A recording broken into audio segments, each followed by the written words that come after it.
السلام علیکم، کیسے ہیں آپ سب لوگ؟ امید کرتی ہوں کہ آپ سب لوگ خیریت سے ہوں گے۔ تو ہمارے لاسٹ ویڈیو میں ہم نے نظم پڑھی تھی بچپن، جو شفیع الدین نیئر کی لکھی ہوئی تھی۔ تو آج ہم اس کی مشقیں جو ہے مشقیں کہیے یا ایکٹیویٹی وہ دیکھیں گے۔ ہاں تو دیکھیے، پہلی مشق یہاں پر یہ ہے، ذیل کے جملہ پڑھ کر خط کشیدہ الفاظ کے معنی قوسین میں لکھیے۔ قوسین یعنی بریکٹ میں لکھیے۔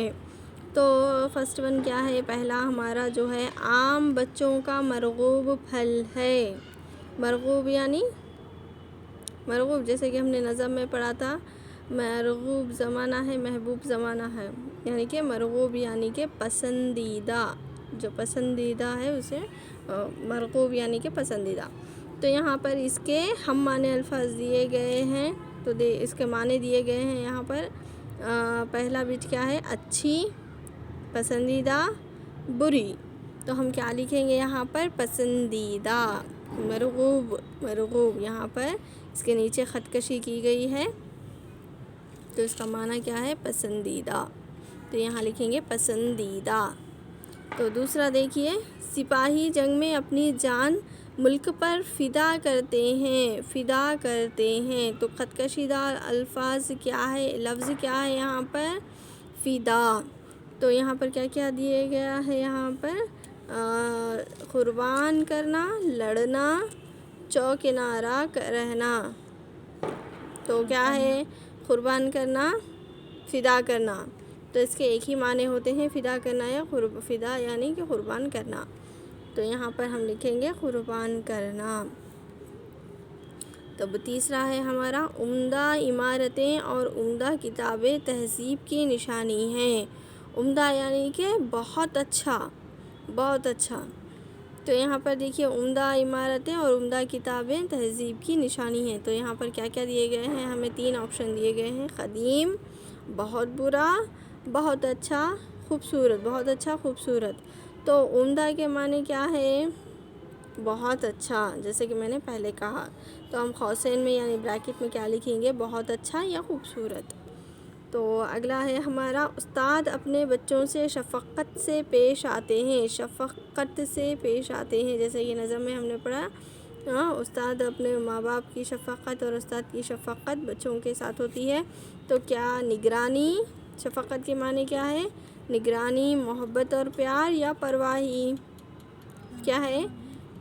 پیار اور محبت، پیار و محبت۔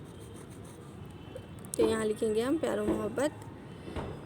اگلا ہے ہمارا 5واں، چنبیلی کی بیل منڈوں پر پروان چڑھتی ہے۔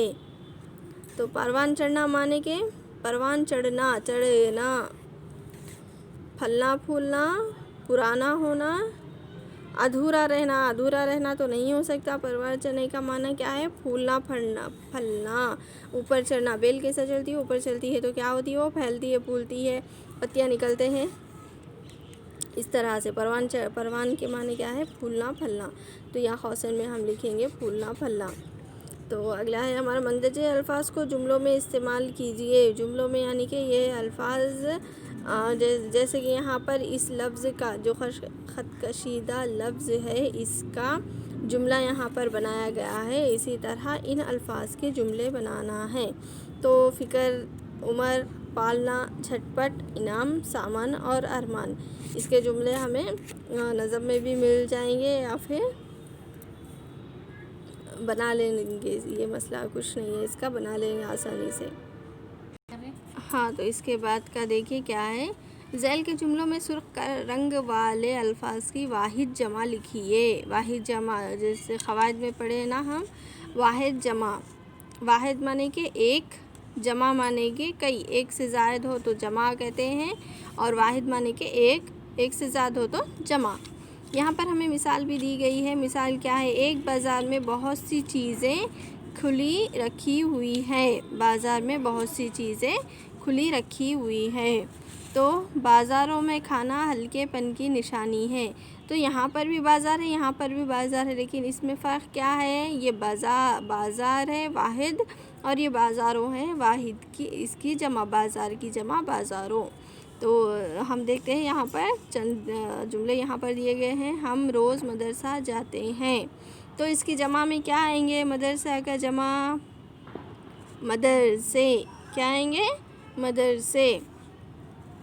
تو نمبر 2 ہے کوشش کامیابی کی کنجی ہے. کوشش کامیابی کی کنجی ہے. تو یہ سرخ رنگ والے الفاظ لفظ کیا ہے؟ کنجی. تو اس کا جمع کیا ہوگا؟ واحد تو کنجی ہے، ایک ہو تو کنجی کہتے ہیں، اور ایک سے زائد ہو تو کیا کہتے ہیں؟ کنجیاں. وزیر اعظم نے مختلف ممالک کا دورہ کیا. ممالک کیا لفظ یہاں پر دیا گیا ہے؟ ممالک. ممالک یعنی یہ ایک ہے یا کئی ہے؟ کئی ہے. ممالک یعنی کہ کئی ملکوں کی جمع ہے یہ. تو اس کا واحد کیا ہوتا ہے؟ ملک. ملک مانے ایک، ممالک یعنی کہ کئی ملک. اللہ اپنے نیک بندوں کو محبوب رکھتا ہے. بندوں کیا ہے یہ؟ جمع ہے یا واحد؟ جمع ہے. تو جب جمع بندوں ہے تو اس کا واحد کیا ہوگا؟ بندہ. کیا ہوگا؟ بندہ. یوم جمہوریہ کے موقع پر طلباء نے پریڈ کا بہترین مظاہرہ کیا. طلباء کیا ہے؟ واحد ہے یا جمع ہے؟ جمع ہے. یہ طلباء جو ہے جمع ہے. اس کا واحد کیا ہوتا؟ طالب علم اس کا جمع ہوتا، اور یہ جمع ہوتا طلباء، اور طالب اس کا واحد ہوتا. تو اگلا والا دیکھیں گے. حسب ذیل جملوں میں سرخ رنگ والے الفاظ کی ضد خالی جگہوں میں لکھیے. آزاد ہے فکروں سے غم پاس نہیں آتا، ہے عمر کا یہ حصہ خوشیوں میں گزر جاتا. جیسے کہ غم ہے، اس کا ضد کیا ہے؟ ضد یعنی کہ اس کا الٹا. غم کا ضد کیا ہے؟ خوشی. تو یہاں پر جیسے دو جملوں میں دو الفاظ دیے گئے ہیں جو ایک دوسرے کی ضد ہے. خوشی کا ضد غم، غم کا ضد خوشی. تو یہاں پر دیکھیں گے فرسٹ کیا ہے؟ کامیابی حاصل کرنے پر انعام ملتا ہے، تو غلطی کرنے پر ڈیش ملتی ہے. کیا ملتی ہے؟ ایمان کا ضد کیا ہو سکتا ہے؟ انعام کا الٹا سزا ملتی ہے. غلطی کرنے پر سزا ملتی ہے. تو دوسرا کیا ہے؟ درخت مسلسل بڑھتا رہتا ہے، چاند مہینے کے آخری ایام میں بڑھنا گھٹنا. تو یہاں پہ بڑھتا آیا ہے، تو یہاں پہ کیا آیا؟ گھٹتا رہتا ہے. تو بڑھنے کا ضد کیا ہوگا؟ اپوزٹ کیا ہوگا؟ الٹا لفظ کیا ہوگا؟ گھٹنا. ہمیں عمدہ غذائیں استعمال کرنی چاہیے. عمدہ یعنی کہ بہت اچھی. ہم نے پہلے دیکھا ہے عمدہ کا معنی کیا ہوتا ہے. تو اس کا ضد کیا ہوگا؟ ڈیش غذاؤں کے استعمال سے بیماریاں آتی ہے. کون سی غذاؤں سے؟ خراب غذاؤں سے استعمال کرنے سے بیماریاں آتی ہے. اس اندھیروں میں کہاں جاؤں، ڈیش ہوتے ہی چلا جاؤں گا. ہاں، تو اندھیرے کی ضد ہوتا ہے خوشی. کیا ہوتا ہے؟ اس اندھیرے میں کہاں جاؤں، ڈیش ہوتے ہی چلا جاؤں گا. ڈیش یعنی اندھیرے کا ضد کیا ہوگا؟ روشنی. تو یہاں پر دیے گئے الفاظ کے مترادف معمہ میں موجود ہیں، ان کو مکمل کیجیے.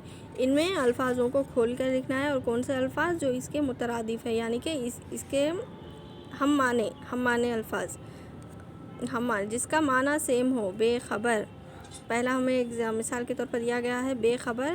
انجان، الف نون جیم الف نون انجان. تو جانور کا کیا ہوگا؟ حیوان. ہے یہ واو الف نون حیوان. خواہش، ارمان. چیزیں، سامان. اشرف المخلوقات، انسان. رحم کرنے والا، رحمان. بیوقوف، نادان. ٹھیک ہے. تو اسے کھلا کر کے یہاں پر حرف تہجی میں لکھنا ہے، جس کو میں نے پین سے لکھ دیا ہے. تو دیکھتے ہیں اگلی مشق کیا ہے ہماری. ہاں، تو یہاں پر کیا دیا گیا ہے؟ ذیل کے جملوں کو غور سے پڑھیے.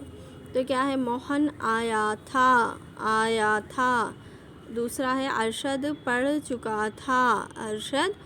چکا تھا. اسلم لکھ رہا تھا، لڑکے پڑھ رہے تھے. تو مندرجہ بالا جملوں میں موہن، ارشد، اسلم اور لڑکوں کے گزرے ہوئے زمانے میں گزرے ہوئے زمانے میں مصروف رہنے یا ہونے کا ذکر ہے. کون سے زمانے کا ذکر ہے یہاں پر؟ گزرے ہوئے زمانے، ماضی کے زمانے کا ذکر ہے.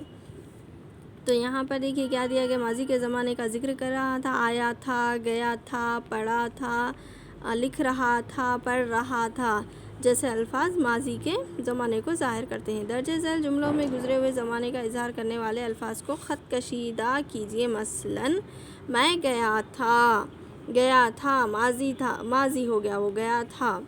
تو دیکھیے بلی بھاگی تھی، بھاگی تھی، اس میں کیا اظہار ہو رہا ہے؟ بھاگی تھی، گی تھی، تھی. اسلم آیا تھا، تو ان میں اسلم نہیں آیا تھا. وہ گئے تھے، گئے تھے، ان کو خط کشیدہ کرنا یعنی کہ انڈر لائن کرنا. چوتھا ہے کتا وہاں سے بھاگا تھا. کیا آئے گا؟ بھاگا تھا. ہم نے کھانا کھایا تھا، کھایا تھا. اور چھٹا ہوگا وہ ضرور آیا ہوگا، آیا ہوگا. ٹھیک ہے، امید کرتی ہوں کہ یہ مشقیں آپ کو سمجھ میں آئی ہوگی. اگر پسند آئے تو لائک کیجیے، شیئر کیجیے اور سبسکرائب بھی کیجیے. اللہ حافظ.